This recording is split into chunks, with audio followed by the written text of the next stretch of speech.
Hi and welcome to this training video for Elevate. My name is Marcus.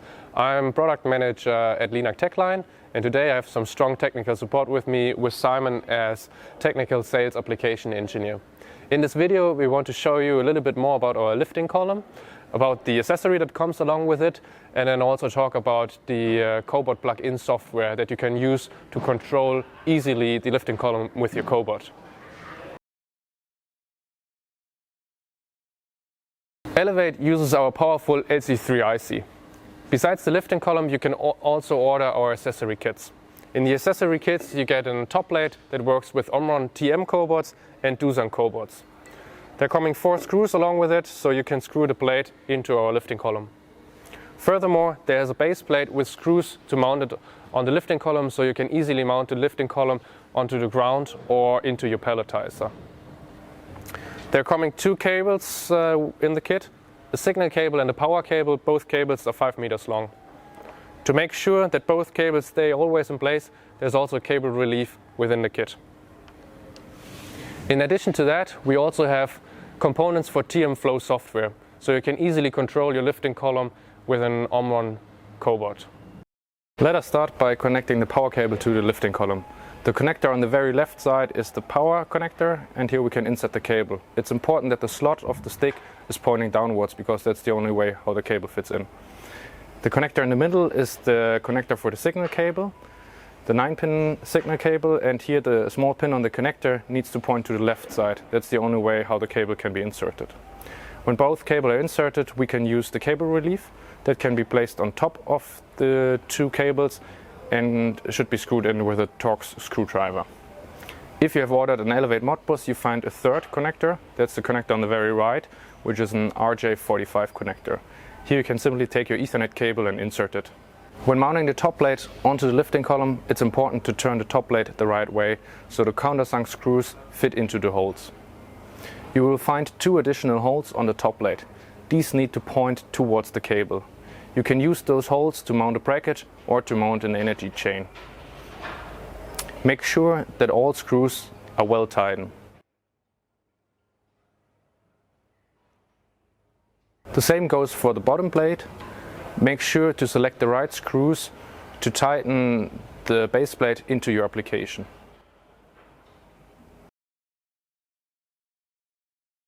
Elevate Modbus can be directly connected to the OMRON control box via the RJ45 connector on both devices. You can either connect it directly over an Ethernet cable, or you can use a switch. Furthermore, you need to connect the orange wire from the signal cable to a 24-volt power output, either from the control box or from your power supply. This is needed to power the communication module of the lifting column, so you can always communicate over Modbus with the lifting column. Last but not least, you need to connect the power cable to your chosen 24-volt power supply. The brown cable needs to be connected to the VCC, and the blue cable needs to be connected to the ground. Make sure there's a common ground between the power supply and the OMRON control box. In our user manual you can find an example how you can upgrade the system to a safe torque-off system by placing safety relays between the power supply and the lifting column. That way you can always remove the power when it's needed.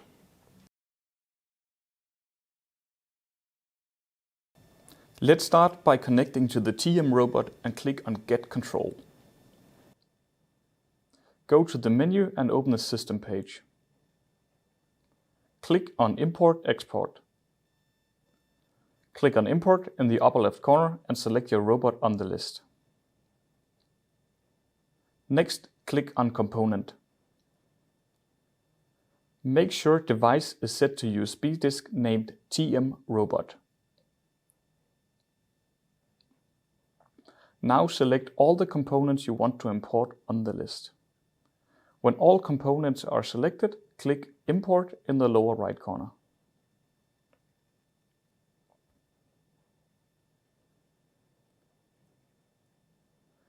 To enable components, go back to the menu and open the Settings page.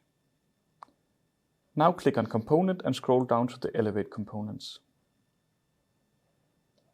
Enable all components by clicking on Enable. When done, click Save. To find the components, go back to the menu and open the project.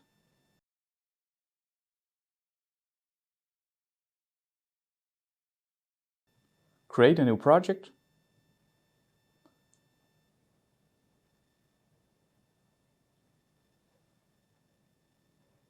Now scroll down the component list to find the Elevate components.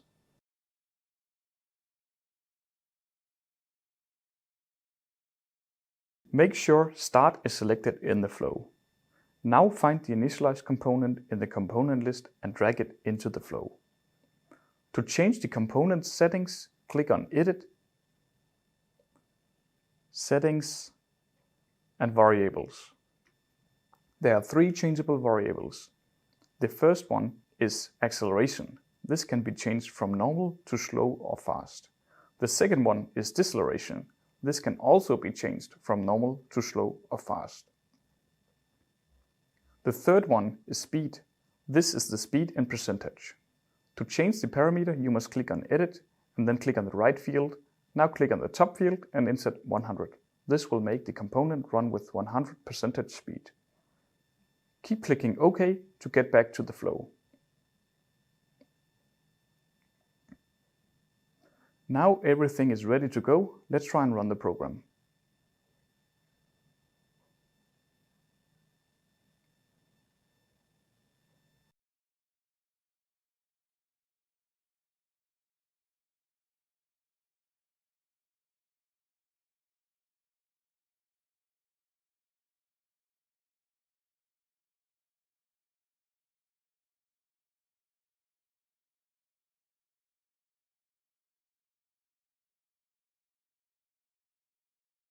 Find the Move Up component in the component list and drag it into the flow.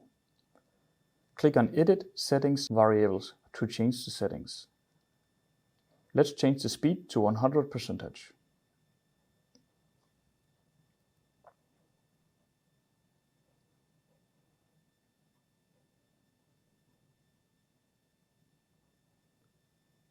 When the Move Up is done, we want to add the Move Down component. Find the Move Down component in the component list and drag it into the flow. Make sure you have marked Move Done in the flow to insert the component.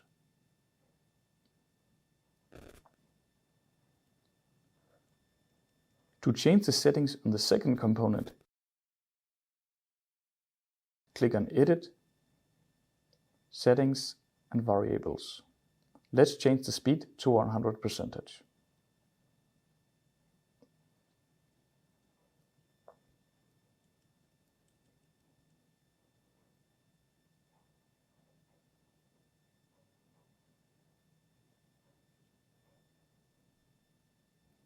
At last, when Move Down is done, we want to add the Move to Target Position component. Find the Move Target Pos component in the component list and drag it into the flow. To define the target position, click on Edit, Settings, Variables.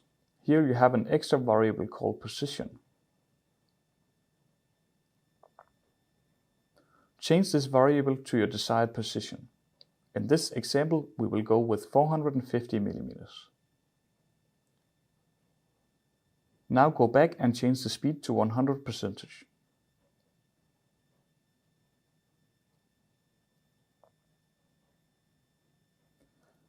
When done, keep clicking OK to get back to the flow. Now everything is ready to go. Let's try and run the program.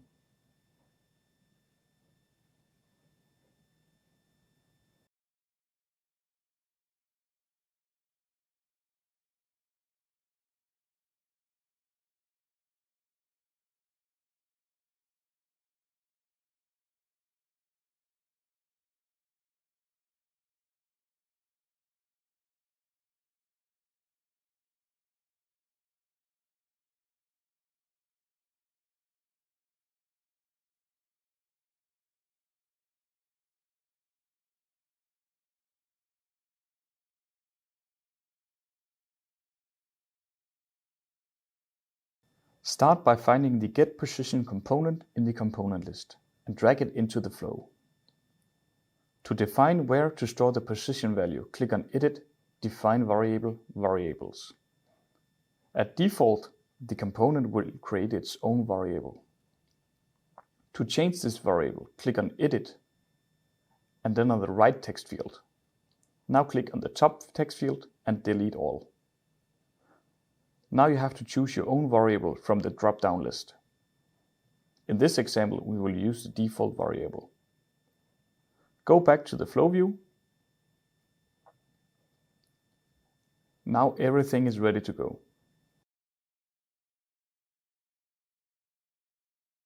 Start by finding the getStatus component in the component list and drag it into the flow. This component will generate multiple outputs. The outputs available are the following: end of stroke in, end of stroke out, overcurrent, running out, running in, and heartbeat needed. Now everything is ready to go.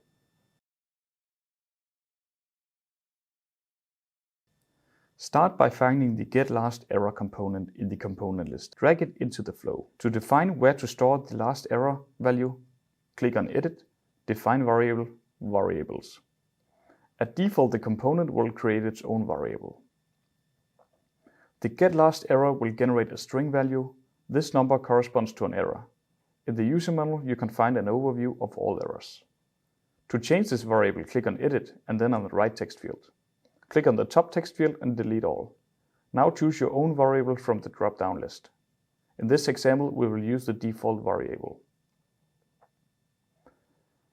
Go back to the flow view. Now everything is ready to go. If you have changed the IP address of the Elevate, you must make sure to change it in all the components too.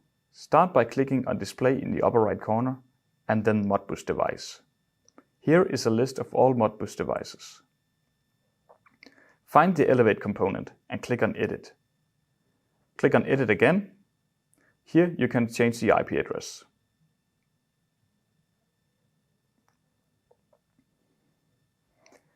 If you have multiple components, they will all show in the Modbus device list.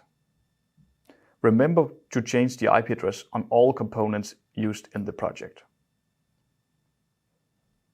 Go back to the flow view, and now everything is ready to go. We hope you enjoyed the video. If you have further questions, feel free to go on our website where we have an application page where you can find more information about the application, and there's a product page where we have all user manuals and datasheets for the lifting column. If you want to write an email to us, you can send this email to elevate@linak.com. Thanks for watching.